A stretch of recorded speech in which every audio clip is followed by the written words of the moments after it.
You're listening to Greater Good Radio Hawaii. Please visit us online at greatergoodradio.com. Today's guest is Nate Smith, president of Oceanic Time Warner Cable. Nate is also a member of Boy Scouts of America and the Hawaii Business Roundtable Pacific and Asian Affairs Council. At what point in your career did you know or get taught that giving back to the community and being involved was important, as well as building your career at the same time? I guess it started with my father. And, my father is sort of a romantic or an idealist. And with all of his kids, he said your number one goal was for the world or the earth to have been a better place for you having been on it. And so he sort of laid that on us on that responsibility at an early age. And so I guess that was the singular thought that sort of always was at the back of my head. If you're selling television, is the world a better place for me having been on here? And clearly it might be a slightly more entertaining place, but and beyond that sort of social conscious, it's just good business. If Hawaii thrives, Oceanic thrives, and if Hawaii has tough times, Oceanic's going to have tough times. So I think just taking care of all the little ills, starting there and then taking on the bigger ones, I just think it has to be a focus of any responsible business. So, how are you managing your time between your nonprofit and community activities and your duties as president? At this time, not very well. I'm the chairman of the United Way Campaign Committee this year, and I think I'm working about 12 hours a day. So I've got to get a little more. I didn't know what I was signing up for on that one, but it calls for discipline.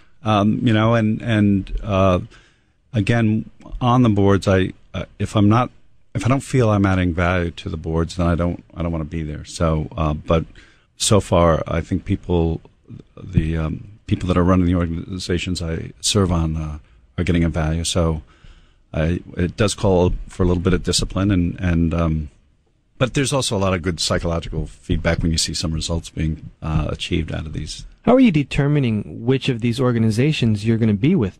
You're on a lot. Yeah. How do you know which ones to turn down? Well, most of them now.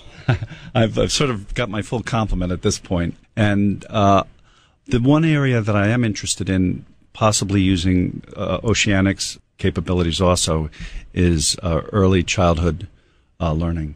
That's a particular interest of mine, and there are about innumerable organizations already focused on that. So what I'm sort of looking through the United Way to figure out a way where we can consolidate them and then maybe use the technology of the internet and the television to progress that.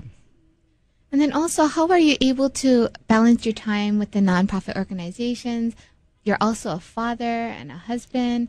I mean, how is that balancing out for you? Well, for the most part, the girls are gone. They're in the just send checks mode. And I think my wife and I just enjoy sort of all things Epicurean. We like to eat, we like arts, and we like being outdoors. And so Hawaii offers us this sort of nice balance of, a lot of work infused with a lot of sort of eating, drinking, and sightseeing. Can you tell us a story that maybe can illustrate how you know that your community work is really making a difference and giving back? I'm not sure that I can. And I think one of the things we're wrestling with at the United Way is to get better at that. And I think that's something that's changing, Evan, and it's a good question. Because in the old days, the view was just give money because it's a good thing to do. And now what we're seeing, and I think rightfully so, that the modern age is more about accountability. And so where we're focusing the United Way now is to say, to sort of view ourselves as a nonprofit mutual fund. And if you're going to invest in us, we want to show you where the money's gone and what it's achieved. And so that's what you've asked is a recurring question, and hopefully over the course of the next half year or so, we can get a lot better. I can give you a lot better answer. Were you born and raised in Hawaii? No. I'm a New Yorker. New Yorker. So I lived there for my first 18 years, and then I came back after college and spent a couple of years at Manhattan Cable, and then I've been gone ever since. So being that you didn't grow up here, are you able to give our listeners a little advice of why, although if you're not from Hawaii, you should still get involved and give back to the community, be a part of it, because business succeeds while the community succeeds?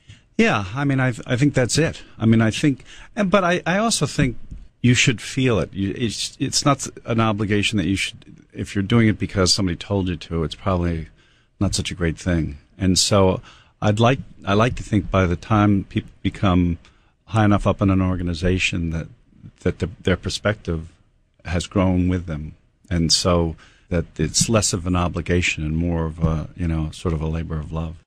Thanks for joining us today on Greater Good Radio. For more information or a transcript of today's show, please visit us online at greatergoodradio.com. This is your host, Evan Leong and Carrie Leong, saying please join us next time for another episode of Greater Good Radio, Hawaii.